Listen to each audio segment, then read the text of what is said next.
1492 foi um ano de mudanças para o mundo. Foi quando os primeiros europeus chegaram nas Américas. Foi de fato um descobrimento? Como os nativos lidaram com esse encontro? E o que o coronavírus de 2020 tem a ver com essa história? Para descobrir isso e muito mais, fica comigo, que eu sou Victor Alexandre e começa agora mais um História em Fontes.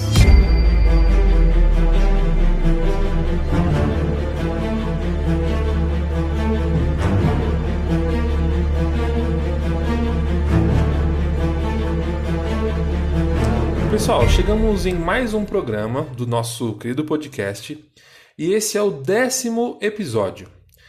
Talvez enquanto você esteja escutando esse programa, a gente vai bater a marca de 1000 downloads totais.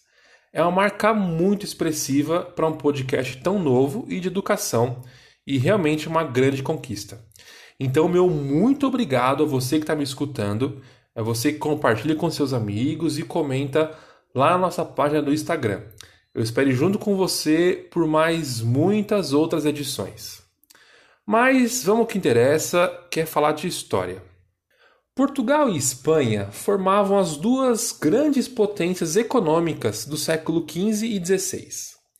Ambas tinham monarquias que estavam se fortalecendo e crescendo. A própria formação desses países daria um podcast à parte. Caso você queira, comenta lá no nosso Instagram, @História em Fontes, que a gente pode fazer um programa só sobre a formação de Portugal e de Espanha.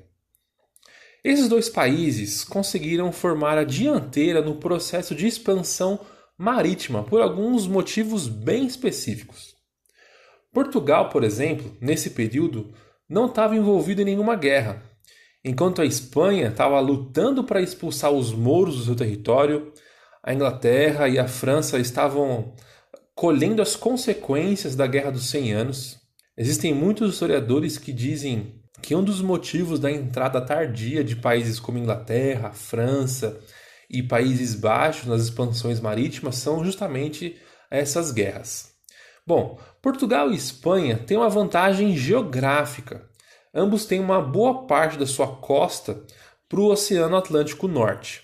Essa expansão marítima carregava em si diversas motivações, desde mercadológicas, como a necessidade de aumentar o seu comércio, até religiosas. Não era incomum vermos o sentimento das cruzadas da Idade Média em diversos navegantes.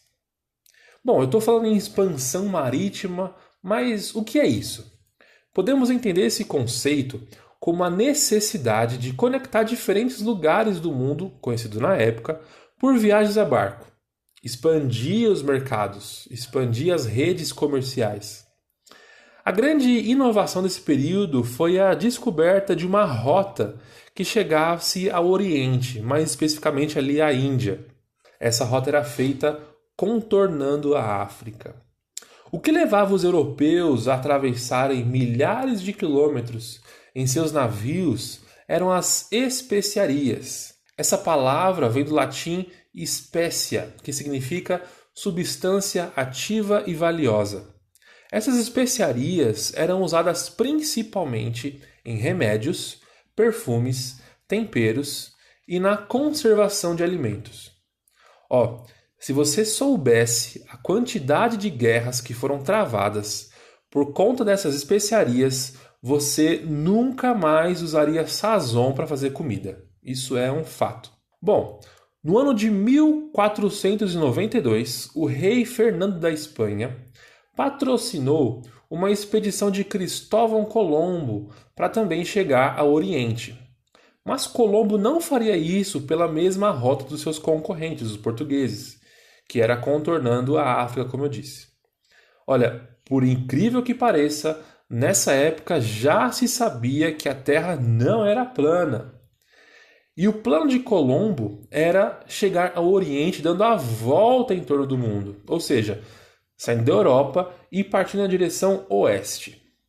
Esse plano tinha tudo para dar certo, a não ser pelo pequeno fato de que no meio do caminho existia um continente inteiro que os europeus não tinham a menor ideia que existia. O território que hoje nós chamamos de América. Foi no ano de 1492 que as embarcações espanholas chegaram no Novo Mundo.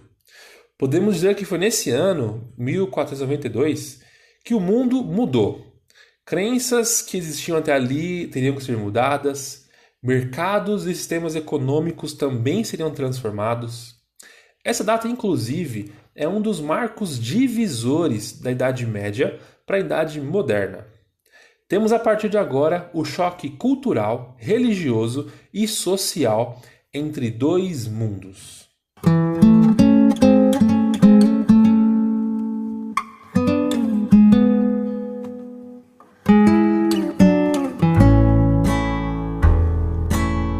Quando o assunto são as navegações que chegaram à América, um dos personagens mais famosos são Cristóvão Colombo, Américo Vespúcio. Temos também a figura de Hernán Cortés, quando se fala dos conquistadores. Esses serviam a coroa espanhola. Já Pedro Álvares Cabral, aquele que chegou no Brasil em 1500, servia a Portugal. Atualmente, nós não usamos mais o termo descobrimento da América, porque, obviamente, ela não foi descoberta pelos europeus. Já existiam milhões de nativos nesse território. Na verdade, com a chegada dos europeus por aqui, abriu-se um leque imenso de discussões, abordagens e análises. O que vamos fazer nesse programa hoje é aprender como os europeus conquistaram a América. E a conquista aqui não tem nada a ver com a conotação romântica que essa palavra carrega. Muito pelo contrário. Existe uma estimativa bem conservadora que diz que existia aproximadamente 50 milhões de pessoas vivendo na América em 1492. O que vamos ver hoje são os motivos e as causas da morte de praticamente todos os povos nativos da América no decorrer dos anos. Para ficar mais didático a nossa conversa, eu vou focar só nas expedições espanholas, beleza? Mais para frente a gente vai ter um programa especificamente sobre a chegada dos portugueses no Brasil. Eu quero fazer uma série só sobre a história do Brasil, vai ser bem legal. Mas hoje vamos falar sobre os espanhóis. Podemos dizer que o que aconteceu a partir de 1492 foi um choque brutal que significou o encontro e o confronto da cultura espanhola com diversas culturas indígenas. Nós conhecemos as mais famosas, que são os incas, os maias e os astecas.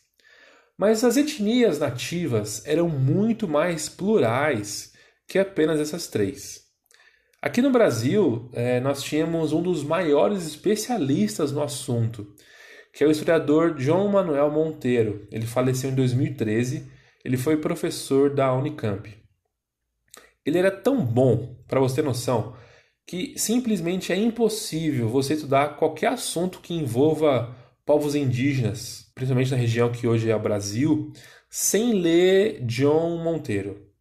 Monteiro deixava claro em suas obras que é impossível estudar os indígenas como um grupo homogêneo, ou seja, que são todos iguais e compartilhavam da mesma cultura.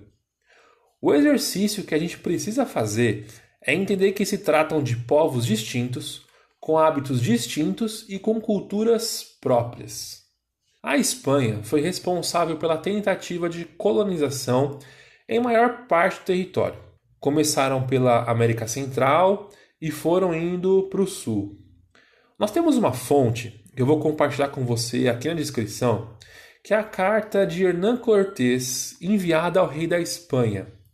Nessa carta, a gente pode ver um Hernán Cortés travando uma disputa com um líder asteca chamado Montezuma. Ele era governante de uma cidade que chamava Tenochtitlan. Eu acho que é assim que fala, não sei. Uma das partes mais difíceis dessa matéria que a gente teve no primeiro semestre foi aprender a pronunciar o nome das cidades. Atualmente, essa é a cidade do México. Nessa carta, a gente pode ver como o europeu vê o nativo. E dá para ver também muito claro uma coisa que eu sempre achei muito doida, assim. Que como europeu, por ter chegado aqui na América, eles já se achavam no direito de apossar daquelas terras. Nessa carta que eu vou colocar aqui anexo para você, você vai poder entender melhor. Essa carta de Cortés evidencia que possivelmente mais pessoas foram para a América em busca de conquistarem terras do Novo Mundo como forma de conseguirem cargos e títulos com a coroa espanhola.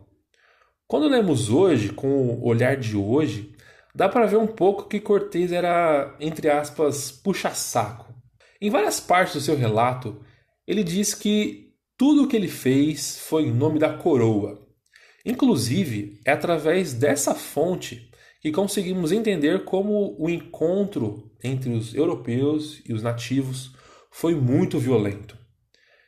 Numa parte do relato do Cortés, ele diz o seguinte, abre aspas, antes do amanhecer do dia seguinte, tornei a sair com cavalos, peões e alguns índios, e queimei 10 povoados, onde haviam mais de 3.000 casas. Como trazíamos a bandeira da cruz e lutávamos por nossa fé e por serviços da vossa sacra majestade. Fecha aspas. Aqui a gente consegue ver bem uma espécie de continuidade do espírito das cruzadas, uma guerra pela fé e uma submissão total ao seu rei, que no caso era da Espanha. No mesmo parágrafo desse trecho que eu li, o autor da carta conta que eles descobriram que o acampamento dos espanhóis estava sendo vigiado. Cortés ele consegue sequestrar uma dessas pessoas que está vigiando, que está espionando, e ele conta o seguinte ao rei, abre aspas, em vista disso, mandei prender todos os 50 e cortar-lhe as mãos, e eu os enviei ao seu senhor para que dissessem a ele que quando ele viesse saberia quem nós éramos. Fecha aspas. Um dos motivos pelos quais o número de nativos mortos foi tão grande foi essa violência explícita, como guerras, batalhas, emboscadas, incêndios. Porém, mesmo assim, a arma que mais matou nativos na América não foram as armas ou as tecnologias que os europeus possuíam, mas sim o seu sistema imunológico. Hoje, é possível garantir que o que mais matou os nativos americanos foram as doenças trazidas pelos europeus. O continente americano ficou isolado do restante do mundo milhares de anos. E isso serviu como uma espécie de bolha imunológica. Eles simplesmente não tinham as mesmas doenças que existiam em outros lugares do mundo. Quando os europeus chegaram nesse território, trouxeram com eles as suas doenças. Gripe, sarampo, coqueluche, varíola, salmonela, são só alguns exemplos.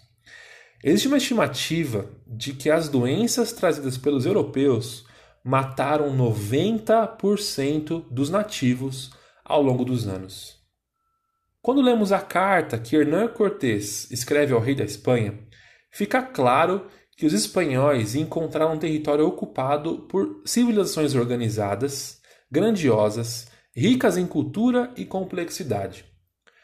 Cortés chega até a confessar para o rei o seguinte, abre aspas, considerando ser esta gente bárbara e tão apartada do conhecimento de Deus, é de se admirar ao ver como tem todas essas coisas, fecha aspas. O que os nativos não tinham para travar em uma disputa de igual para igual eram anticorpos necessários para se protegerem das doenças trazidas do velho mundo. E é justamente isso que aproxima a pandemia que estamos vivendo hoje do encontro dos europeus com os nativos americanos.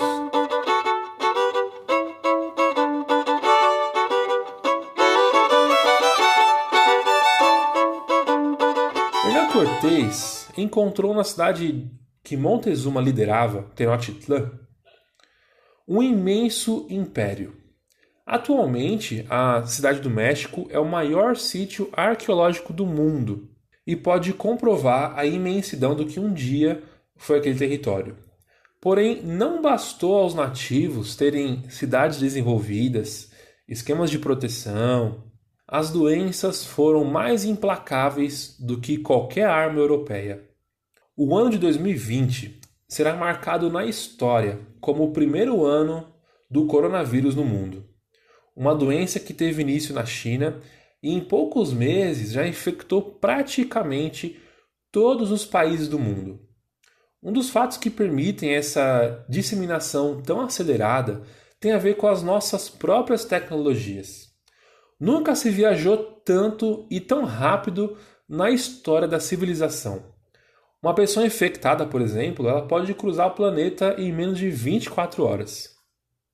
O que nos aproxima da realidade vivida pelos nativos americanos é que nós, hoje, não temos nenhuma proteção natural contra o coronavírus. O que poderia nos ajudar de forma definitiva seria uma vacina, mas elas, infelizmente, não ficam prontas na mesma velocidade da disseminação do vírus. Se existe uma coisa que a modernidade propiciou para lutarmos contra essa nova doença, é a própria ciência moderna e a possibilidade de muitos trabalhos poderem ser realizados em casa via internet. Claro, eu sei que não são todos, mas imagina um administrador de finanças do século XVII. Ele não ia conseguir fazer um home office, certo? A história não serve para a gente ficar decorando datas sobre o passado. Serve também para entendermos o mundo que vivemos hoje. E é um baita privilégio podermos olhar para trás e ver como podemos enfrentar algumas crises.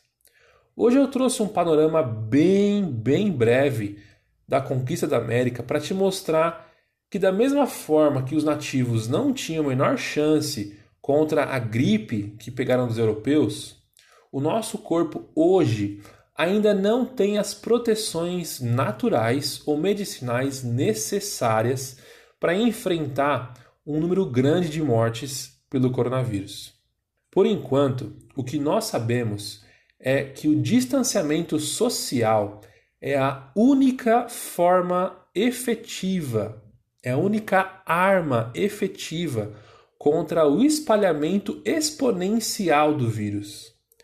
Evitar a disseminação dessa doença vai ajudar aquelas pessoas que não têm esse privilégio de trabalhar em casa e precisam se arriscar nas ruas.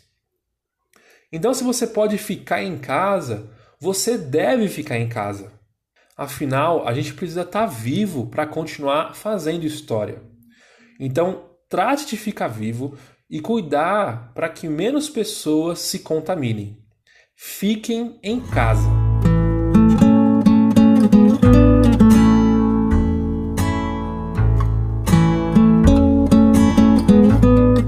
Pessoal, falar a real sobre o coronavírus não é um assunto bacana, mas eu pensei que trazendo esse fundo histórico, a coisa ficasse um pouco mais leve e didática. Como sempre, o conteúdo desse episódio, a primeira parte, claro, foi baseada em uma de nossas aulas de história numa faculdade pública. O meu trabalho aqui é apenas compartilhar isso com você. Mas fica tranquilo que a gente ainda vai ter programas sobre as questões indígenas e a América pré-europeus, certo? Isso aqui, como sempre, é só uma introdução. Se você quiser aprender um pouco mais sobre esse assunto, tanto a conquista da América quanto o coronavírus, eu tenho algumas indicações. Eu vou começar pelos livros. Eu tenho 3 livros para te indicar. O primeiro chama 1492, o ano em que o mundo começou. Essa aqui é uma leitura bem legal, uma leitura bem introdutória, bem tranquila, tem uma linguagem bem acessível. A gente lê no curso. E dá para você ter um panorama de como foi o contexto que permitiu essas viagens tão longas de navios, esses empreendimentos tão arriscados. Vale a pena, é bem legal. Aqui na descrição do episódio tem o link para você comprar esse livro. O segundo livro que eu quero indicar para você é um livro da editora Contexto que chama A História da Humanidade Contada pelos Vírus. Se eu não me engano, desde que começou essa pandemia, esse foi um dos livros mais vendidos aqui no Brasil. Muita gente está comprando, lendo e gostando bastante. E a terceira leitura que eu quero compartilhar com você é do historiador Yuval Noah Harari. Talvez ele é um dos autores mais lidos no mundo hoje. Ele escreveu um ensaio que a editora Companhia das Letras traduziu e está disponibilizando de graça. É totalmente de graça em e-book. chama Na Batalha contra o Coronavírus, Faltam Líderes à Humanidade. Eu já li e vale muito a pena. Fica a indicação. Aqui na descrição vai ter o link para você pegar esse livro. Bom, agora uma dica mais tranquila é na Netflix. É uma espécie de stand-up com aula de história que chama América Latina para Idiotas. O nome é um pouquinho forte, mas olha, é muito legal. Um ator bem famoso, participou até dos filmes da Marvel. Ele conta a história da América de uma forma assim completamente diferente. Vale muito a pena, vale muito a pena. Tá na Netflix, eu vou deixar o link aqui para você clicar e ir direto pro stand-up. Bom, eu tenho produzido uma espécie de diário histórico do coronavírus. Eu conto um pouco da minha vivência, das pessoas que eu tenho contato. Em paralelo, eu vou abordando alguns temas do Brasil, do mundo, para fazer esse registro histórico. Como a gente está sem aulas por enquanto, esse foi um jeito que eu encontrei de exercitar o que a gente aprendeu na faculdade. Até agora já tivemos 3 edições. A primeira foi sobre como o vírus chegou no Brasil. A segunda edição a gente analisou as quarentenas pelo mundo, né? E também sempre analisando o Brasil. E a terceira edição foi só sobre o Brasil, alguns estados brasileiros e como está a questão da pandemia por aqui. Eu vou deixar o link para você clicar em cada um desses diários, tá bem legal e espero que você goste. Bom, eu espero muito que você tenha gostado desse programa e caso você queira, você pode compartilhar esse programa com algum amigo seu nas redes sociais. Você pode também seguir o nosso Instagram, @historiaemfontes. E depois que você ouvir, vai ser muito legal se você puder comentar o que você achou. E se você está escutando esse programa pelo seu iPhone, pelo aplicativo Podcast, você vai me ajudar muito se você der uma avaliação positiva no site do iTunes, certo? Ajuda bastante a gente. Muito, muito obrigado por me ouvir até aqui. Nos ouvimos no próximo programa. Fiquem em paz. Fui!